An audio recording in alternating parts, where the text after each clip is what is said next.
Hello everyone, rest of the questions అనేది part 2లో వివరించడం జరిగింది. చివరగా చూడండి. ప్లెడ్జ్. సో ప్లెడ్జ్ అంటే ప్రతిజ్ఞ, అంటే హామీ ఇవ్వడం అనమాట. ఎవరైతే బ్యాంకర్ దగ్గర లోన్ తీసుకుంటారో ఆ లోన్కి వాళ్ళు షూరిటీగా ఇచ్చినటువంటి హామీ. చూద్దాం ప్లెడ్జ్ గురించి. In a pledge the debtor or other person give his or her assets as the collateral for a loan. If the loan is not repaid, the creditor may sell the assets given as collateral and use the sales proceed to repay the loan. అంటే బ్యాంకుకు మనం ఏదైతే షూరిటీగా ఇస్తామో అది ఆ surety మనం replace చేయనప్పుడు వాళ్ళు సేల్ చేసి ఆ లోన్ని రీప్లేస్ చేస్తారనమాట. A pledge is a bailment that conveys the possessory title to property owned by a debtor to a creditor to secure repayment for the sum debit or obligation and the mutual benefits of the both parties. The term is also used to denote the property which constitute the security. Loan తీసుకున్న person ఉంటారో ఆ ఆస్తిని bank వారు అనేది స్వాధీనం చేసుకోవడం జరుగుతుంది. So ఆ ఆస్తిని స్వాధీనం చేసుకున్న తర్వాత ఇద్దరు మ్యూచువల్ అండర్స్టాండింగ్తో ఆ ఆస్తిని మొత్తం సేల్ చేసి ఆ వచ్చిన అమౌంట్ని లోన్ రీప్లేస్మెంట్ చేయడానికి ఉపయోగిస్తారు. The borrower will transfer A pledge asset to the lender, but the borrower still maintaining the ownership of the valuable possession. If the borrower fails to repay the loan taken, the lender has legal recourse to take ownership of the assets pledged. The borrower retained all dividends or other earnings from the assets during the time of his pledge. Bankers తను loan ఇచ్చే ముందే ఏదైతే property షూరిటీగా పెడతామో ఆ ప్రాపర్టీస్ని వాళ్ళ పేరు పైన transfer చేయించుకుంటారు. ట్రాన్స్ఫర్ చేయించుకున్నప్పటికీ ఆ లోన్ తీసుకున్న పర్సన్కే కంప్లీట్ రైట్ ఉంటుంది. ఎప్పుడైతే ఈ లోన్ తీసుకున్న తర్వాత తిరిగి చెల్లించలేకపోతారో లోన్ పీరియడ్ అనేది కంప్లీట్ అయిపోయిన తర్వాత లీగల్గా ప్రాపర్టీ ఏదైతే ఉందో షూరిటీగా పెట్టిన ప్రాపర్టీ బ్యాంకు వాళ్ళకు ట్రాన్స్ఫర్ అయిపోతుంది. సో అప్పుడు ఆ బ్యాంకు వాళ్ళు దాన్ని సేల్ చేసుకొని ఆ వచ్చిన అమౌంట్ని లోన్ రీప్లేస్మెంట్ చేయడానికి ఉంటుంది. అప్పుడు కంప్లీట్గా బ్యాంకు ఎవరైతే ఉన్నారో క్రెడిటర్స్ వారికి ఆ ఓనర్షిప్ అనేది వెళ్ళిపోతుంది. The purpose of a guarantee or pledge given a collateral for a loan is to safeguard replacement of the loan to the lender creditor. All right, the loan decisions is primarily based on the loan applicant ability to the pay or the collateral provides as sureties for the repayment of the loan is also important. ఏదైనా ఒక వస్తువుని లేదంటే ప్రాపర్టీస్ని మనం షూరిటీగా ఇచ్చేటప్పుడు ముందే bankers ఏం చేశారంటే అక్కడ మనం తీసుకున్నటువంటి లోన్ కెపాసిటీ ఎంత ఉంటుంది అండ్ అది రీపేమెంట్ చేయగలిగే కెపాసిటీ ఉందా లేదా అని చెప్పి ముందే కెపాసిటీ చెక్ చేయడం జరుగుతుంది. ఈ ప్లెడ్జ్ అనేది రీపేమెంట్ చేయలేకపోయినప్పుడు మాత్రమే అప్లై అవుతుంది. అంటే వారు ఇచ్చిన ప్రతిజ్ఞ ప్రకారం వాళ్ళు రీపేమెంట్ చేయలేకపోతే మాత్రమే బ్యాంక్ అనేది అంటే క్రెడిటర్ అనేది ఆ ప్రాపర్టీస్ని హ్యాండ్ ఓవర్ చేసుకొని దాన్ని సేల్ చేసి ఆ వచ్చిన అమౌంట్ని లోన్ క్లియరెన్స్ కోసం యూజ్ చేస్తారనమాట. సో నెక్స్ట్ క్వశ్చన్ వచ్చేసి బ్యాంకర్స్ డ్రాఫ్ట్. చూద్దాం బ్యాంకర్స్ డ్రాఫ్ట్ అంటే. A banker's draft, also known as the banker's check, is a financial instrument purchased from the bank and used for remitting it at the later stage by the second party. In a given time, the second party can present this draft to pay the bank to withdraw the amount of money mentioned in the draft. It is a guarantee which it is available for the draft holder that he will receive the specified amount on the presenting the same. Bank డ్రాఫ్ట్ని banker cheque అని కూడా పిలుస్తారు. ఇది bank నుండి ఏదైనా కొనుగోలు చేయబడినటువంటి అంటే బిజినెస్ ట్రాన్సాక్షన్లకు సంబంధించినటువంటి దానికి ఇష్యూ చేస్తుంటారు. ఇందులో ఎవరైతే రిసీవర్ ఉంటారో రిసీవర్ కంపెనీస్కు సో డ్రాఫ్ట్ ద్వారా పేమెంట్ అనేది చేసుకోవచ్చు సెకండ్ పార్టీకి. అప్పుడు అందులో ఎంత అమౌంట్ అయితే మెన్షన్ చేసి ఉందో అంత కంప్లీట్ అమౌంట్ అనేది 100% గ్యారంటీగా విత్డ్రా చేసుకోవడానికి ఉంటుంది. Types of the bank drafts. So generally 3 types are the bank drafts ఉన్నాయి. So first one money order, demand draft and certified cheque. So first one money order. The banks also issued this is the behalf of customer. The money orders are send from a one place to another. It is also financial instrument. Banks అనేది customer తరపున money ఆర్డర్ని జారీ చేస్తుంటాయి.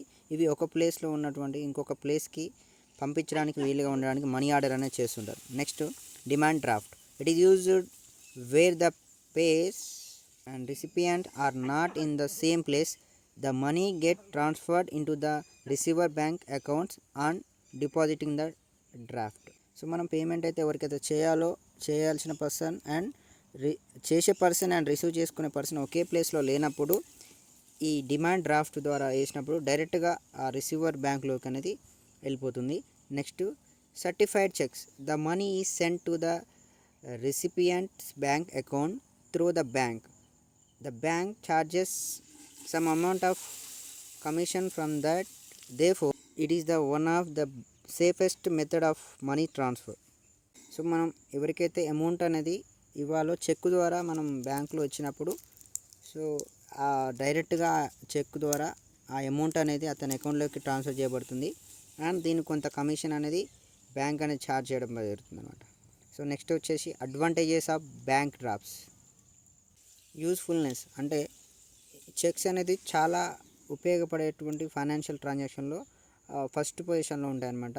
So next beneficial for large transactions. పెద్ద పెద్ద లావాదేవీలు జరిగేటప్పుడు అంటే ఏదైనా ఇల్లు కానీ కార్ లాంటివి మనం పర్చేజ్ చేసినప్పుడు ఈజీగా మనం ఉండడానికి ఈ చెక్ ద్వారా మనం లార్జ్ అమౌంట్ని మనం ట్రాన్స్ఫర్ చేయొచ్చు. Next risk. ఇక్కడ చాలా లో రిస్క్ అనేది ఉంటుందన్నమాట, చాలా తక్కువ రిస్క్ ఉంటుంది. ఎందుకంటే ఎంత పెద్ద ట్రాన్సాక్షన్ అయినా సరే ఒక చిన్న చెక్ ద్వారా మనం చేసుకోవచ్చు కాబట్టి రిస్క్ అనేది చాలా తక్కువగా ఉంటుంది.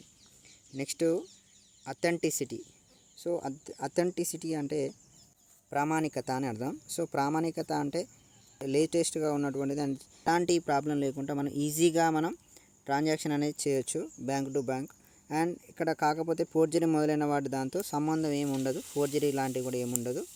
సో చెక్ అనేది మన దగ్గర నుంచి ప్రాపర్గా మిస్ అయిపోయినా దానిపైన ఎలాంటి ఫార్మాలిటీస్ లేకపోతే ప్రాపర్గా సో అది ఫోర్జరీ చేయడానికి కూడా అవకాశం అనేది చాలా తక్కువ ఉంటుందన్నమాట. సో ఇవన్నీ అడ్వాంటేజెస్. నెక్స్ట్ డిసడ్వాంటేజెస్కి వెళ్తే చాలా చిన్నది, లిటిల్ ఎక్స్పెన్సివ్, చాలా తక్కువగా డిసడ్వాంటేజెస్ ఉన్నాయి ఈ బ్యాంకర్ డ్రాఫ్ట్లో. సో అదేంటంటే the bank charges are specified amount over and above that the amount to be transfer. Each bank has different charges which are the depend upon the number of draft to be made.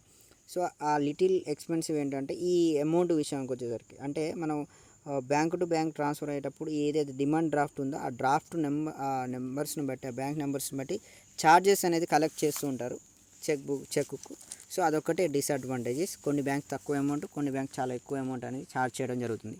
So next question వచ్చేసి shares.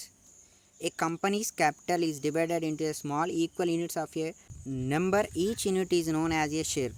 In simple term, a share is a percentage of ownership in a company or a financial asset.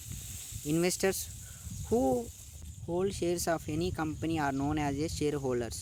పెద్ద company అనేది తన ఆర్థిక వ్యవస్థను బలపరచుకోవడం కోసం దాని మీద ఎక్కువ ఇన్వెస్టర్స్ రావడం కోసం చిన్న చిన్న ఈక్వల్ యూనిట్స్ లాగా డివైడ్ చేస్తారనమాట. సో వాటిని మనం షేర్స్ అంటాం. అలా డివైడ్ చేసినటువంటి షేర్లో అంటే తన కంపెనీలో 1% అనేది పర్సంటేజ్ ఇచ్చి వాళ్ళని కూడా కంపెనీ ఓనర్స్ లాగా కన్వర్ట్ చేస్తుంటారు. వాళ్ళని మనం షేర్ హోల్డర్స్ అంటాం. అంటే కంపెనీలో కొంత 1% కంపెనీలో వాటాదారులను చేస్తారనమాట. సో దాన్నే షేర్ హోల్డర్స్ అంటాం.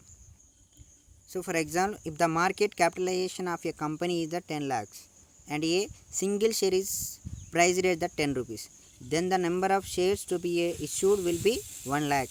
సో అంటే ఒక కంపెనీ మార్కెట్ యొక్క షేర్ వచ్చేసి 10 lakhs అయితే ఆ 10 lakhsని వాళ్ళు ఏం చేస్తున్నారంటే ఒక షేర్ వాల్యూ 10 రూపీస్గా చేసి డివైడ్ చేసి అమ్మినప్పుడు అతనికి వచ్చినటువంటి టోటల్ షేర్స్ అనేది వచ్చి 1 లక్ష. 1 lakh షేర్స్ అనేది షేర్ హోల్డర్స్ అనేది ఆ కంపెనీలో జాయిన్ అవుతుంటారు అన్నమాట. So next types of shares. Broadly, there are two types of shares. There are equity shares and preference shares. Equity shares are also referred to as ordinary shares. They are one of the most common kind of shares. These stocks are documents that give an investors ownership right of the company. Equity shareholders bear the highest risk. Owners of these shares have the right to vote on the various companies matter. Equity shares are also transferable, and the dividend paid is a propagation of profit. Equity of profit paid is a propagation of profit. Equity shareholders are not entitled to fixed dividend. The liability of the equity shareholders is limited to the amount of their investment. అంటే దీని meaning వచ్చేసి equity షేర్స్లను సాధారణ shares అని కూడా అంటారు. ఇవి అత్యంత సాధారణ రకాల షేర్స్లో ఒకటి. ఈ స్టాక్ పెట్టుబడిదారులకు కంపెనీ యాజమాన్య హక్కులను ఇచ్చే పత్రాలు, డాక్యుమెంట్స్ అనేది ఇస్తుంది. ఈక్విటీ వాటాదారులు అత్యధిక రిస్క్ను భరిస్తారు. ఈ షేర్లు యజమానులకు వివిధ కంపెనీ యజమానులపై ఓటు హక్కు ఉంటుంది. ఈక్విటీ షేర్ల బదిలీ కూడా చేసుకోబడతాయి. మరియు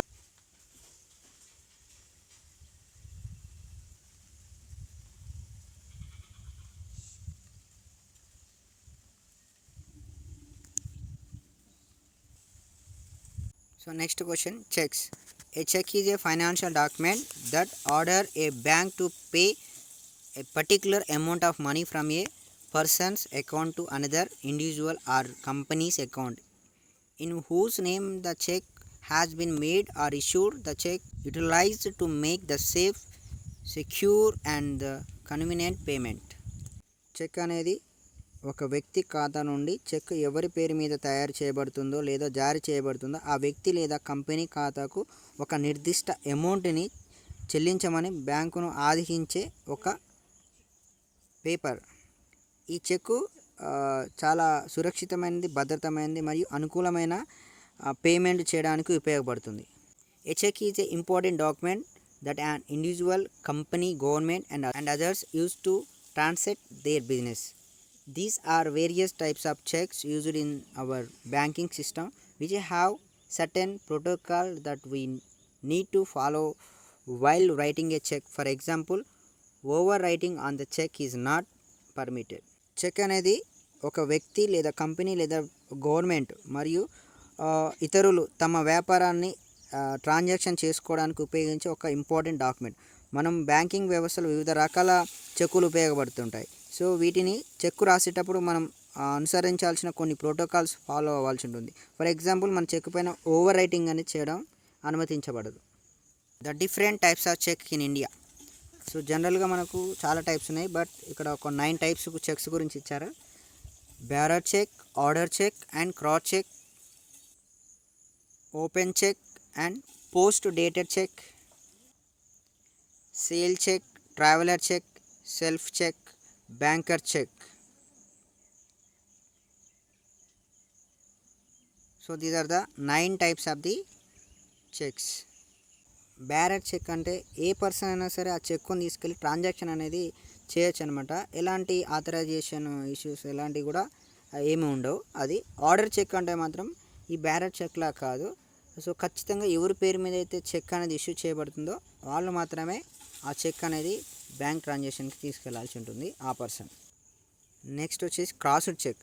సో మనకు చెక్ ఇచ్చేటప్పుడు ఆ అకౌంట్ నెంబర్ అండ్ అకౌంట్ ఎవరైతే అకౌంట్ ఉన్న పర్సన్ పేరు రాసి అండ్ రైట్ సైడ్లో మనకు 2 లైన్స్లో క్రాస్ చేసి ఇవ్వడం జరుగుతుంది. సో దీని మీనింగ్ ఏంటంటే ఆ పర్టిక్యులర్ అకౌంట్ పేరు కానీ అకౌంట్ నెంబర్ అయితే ఎవరైతే ఉన్నారో వాళ్ళ సెల్ఫ్ అకౌంట్లో మాత్రమే అది జమ చేయాలి, లేదంటే ఆ సెల్ఫ్ అతనికి మాత్రమే ఇవ్వాలి, ఖచ్చితంగా 100% ఆ పర్సన్కి ఇవ్వాలి అని చెప్పేసి ఆ క్రాస్ చెక్ మీనింగ్ అనమాట. సో ఓపెన్ చెక్ అనేది బేసికల్గా ఇది క్రాస్ చేయనటువంటి చెక్ ఇది. సో ఇది కూడా ఆల్మోస్ట్ ఎవరైనా సరే వాళ్ళ పేరు మీద ఇచ్చినప్పుడు సిగ్నేచర్ ఇవన్నీ చెక్ చేసుకొని వారి అకౌంట్లోనే అమౌంట్ అనేది జమ చేసుకోవచ్చు. Post dated cheques. These type of cheques bear a later date of being. If the bearer present this check to be the banker immediately after getting it, the bank will be only process that the payment of the date mentioned in the check. This check stands valid up past that the mention the date but not before. Post డేటెడ్లో ఏంటంటే మనం ఏదైతే date mention చేసి ఉంటామో ఆ date రోజు మాత్రమే ఆ అమౌంట్ అనేది ట్రాన్సాక్షన్ చేయాలని చెప్పి దాని మీనింగ్ వస్తుంది. నెక్స్ట్ స్టేల్ చెక్ అంటే మనం ఇష్యూ చేసిన 3 months తర్వాత దానికి వ్యాలిడిటీ అనేది వస్తుంది. అంటే మనీ అనేది 3 months తర్వాత దాంట్లో విత్డ్రా చేసుకోవడానికి ఇచ్చే చెక్ అది. Next travellers cheque. So travellers cheque అంటే name itself indicates. So travel చేసే వాళ్ళు ఒక లొకేషన్ నుంచి ఒక లొకేషన్కి వెళ్తుంటారు, అంటే ఒక కంట్రీ నుంచి ఒక కంట్రీకి వెళ్తుంటారు. ఒక కంట్రీ నుంచి ఒక కంట్రీకి వెళ్ళినప్పుడు వాళ్ళు క్యాష్ అనేది ట్రావెల్ చేయడం పాసిబిలిటీ ఉండదు. కాబట్టి ఈ ట్రావెల్ చెక్ ఇవ్వడం, దీనికి ఎక్స్పైరీ డేట్ అనేది ఏముండదు ట్రావెల్ చెక్కి. అండ్ ఫర్దర్గా వాళ్ళు ట్రావెల్ యూజర్స్ కోసం ఈ చెక్ని యూజ్ చేసుకోవచ్చు. Next banker cheque. Banker cheque అంటే తను ఎక్కడైతే ఏ బ్యాంకులో అయితే అకౌంట్ ఓపెన్ చేస్తాడో ఆ ఏరియాలోనే తన ఫ్రెండ్కి సంబంధించిన పర్సన్కి తను చెక్ ఇచ్చినప్పుడు మళ్ళీ అతని ఫ్రెండ్ కూడా అదే బ్యాంకులో ఆ అకౌంట్లో ఉన్నటువంటి అమౌంట్ని డ్రా చేసుకోవడం జరిగితే దాన్ని బ్యాంకర్ చెక్ అంటాము. దీనికి 3 months వరకు వ్యాలిడిటీ ఉంటుంది. సో ఇదనమాట. సో నెక్స్ట్ వచ్చేసి పార్ట్ బి గురించి చూద్దాం. పార్ట్ బిలో very most important question. Bankers obligation to maintain the secrecy of customers account is not absolute. So question ఏంటంటే కస్టమర్ యొక్క బ్యాంక్ డీటెయిల్స్ అనేది సీక్రెట్గా మెయింటైన్ చేయడం కంప్లీట్గా వారి బాధ్యత కాదు అంటున్నారు. సో దీనికి ఒక కేస్ స్టడీ కూడా ఉంది. సో దాన్ని బేస్ చేసుకొని మనం ఇప్పుడు ఈ క్వశ్చన్కి ఆన్సర్ అనేది ప్రూవ్ చేయాలి. And income tax officer directly right to A bankers to certain details relating to his customer accounts, examine whether the bank can legally disclose information. So ఒక ఇన్కమ్ ట్యాక్స్ ఆఫీసర్ అనే వ్యక్తి డైరెక్ట్గా బ్యాంకుకు ఒక letter రాయడం జరుగుతుంది, ఒక పర్టికులర్ పర్సన్కి సంబంధించినటువంటి బ్యాంక్ డీటెయిల్స్ మాకు ఇవ్వమని చెప్పి. సో ఇలాంటి సిచ్యువేషన్లో బ్యాంక్ అనేది వారి యొక్క డీటెయిల్స్ ఇవ్వచ్చా అనేది మనకు ఇచ్చినటువంటి క్వశ్చన్. సో చూద్దాం దాని answer. A banker is expected to maintain the secrecy of his customer account. The banker should not disclose his customer's financial position and the nature and details of his account.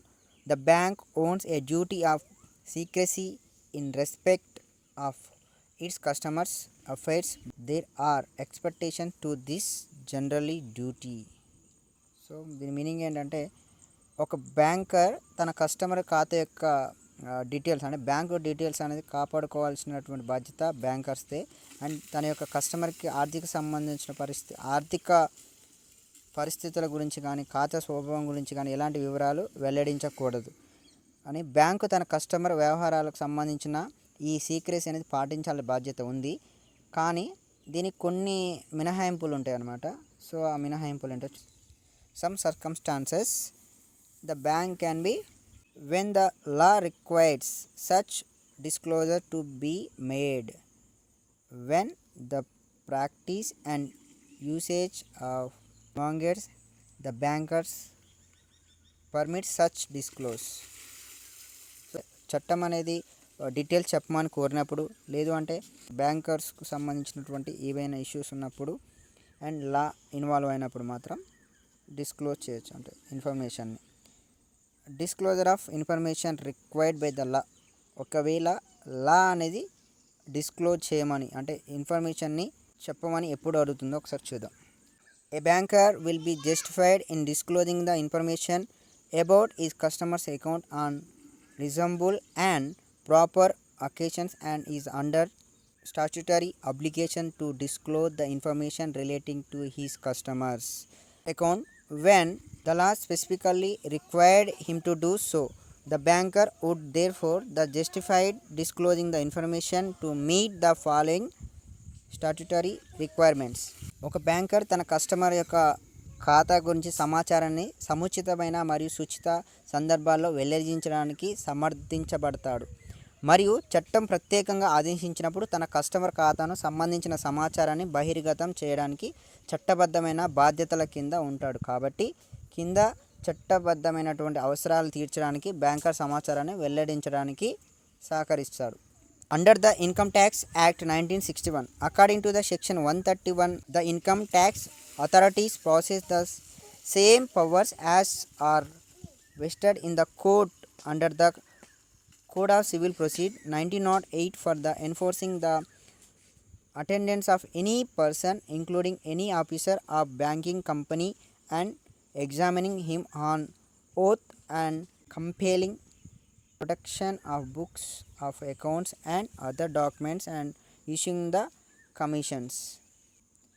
Income Tax Act 1961 ప్రకారం section 131 అదనపు పన్ను income tax అధికారులు 1908 civil proceed code ప్రకారం కోర్టులో ఉన్న అధికారుల మాదిరిగానే banking company అధికారులతో సహా ఏ వ్యక్తి హాజరు కావాలో వారికి ఎలాంటి ఖాతాలు వాళ్ళ రికార్డ్స్ ఉన్నాయో ఇతర అన్ని పత్రాలను సమర్పించమని బలవంతం చేయకుండా ఒక కమిషన్ని జారీ చేయడం జరుగుతుంది. సో సెక్షన్ 133 ప్రకారం బ్యాంకింగ్ కంపెనీ లేదా దాని అధికారితో సహా ఏ వ్యక్తి అయినా సరే అటువంటి అంశాలను సంబంధించిన సమాచారాన్ని తొలగించాలని లేదా అటువంటి అంశాల లేదా విషయాలను సంబంధించిన సమాచారం ఇచ్చే ఖాతాలు మరియు వ్యవహారాలు ప్రకటనలు అందించాలని అదనపు పన్ను అంటే ఇన్కమ్ ట్యాక్స్ అధికారులకు అధికారం అనేది ఈ లా అనేది ఇవ్వడం జరుగుతుంది.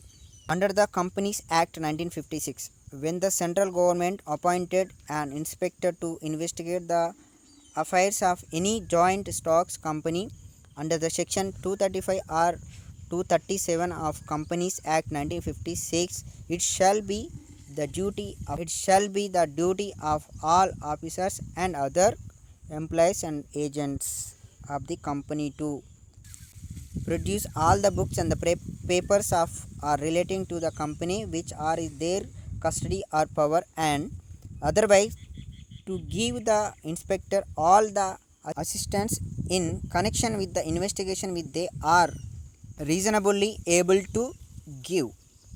Company Act 1956 ప్రకారం సెక్షన్ 235 అండ్ 237 ప్రకారం ఏదైనా జాయింట్ స్టాక్ కంపెనీ వ్యవహారాలు దర్యాప్తు చేయడానికి కేంద్ర ప్రభుత్వం ఒక ఇన్స్పెక్టర్ని నియమించినప్పుడు కంపెనీ యొక్క అందరు అధికారులు మరియు ఇతర ఉద్యోగులు మరియు ఏజెంట్లు ఈ కింది విధంగా చేయాలి.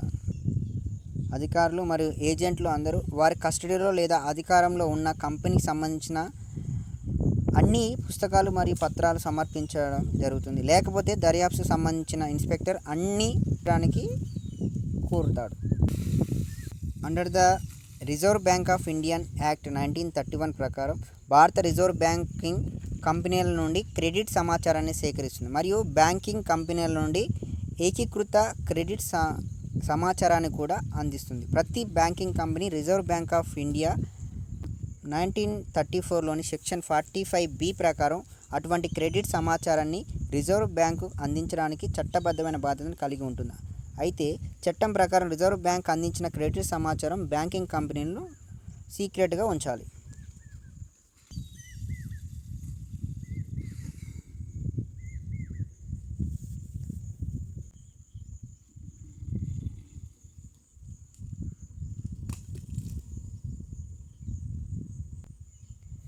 Under the banking regulation act 1949 banking నియంత్రణ యాక్ట్ 1949 ప్రకారం నియంత్రణ చట్టంలో సెక్షన్ 26 ప్రకారం ప్రతి బ్యాంకింగ్ కంపెనీ భారతదేశంలో 10 సంవత్సరాలుగా నిర్వహించబడని అటువంటి ఖాతాలన్నిటినీ వార్షిక రిటర్నింగ్ సమర్పించాల్సి ఉంటుంది.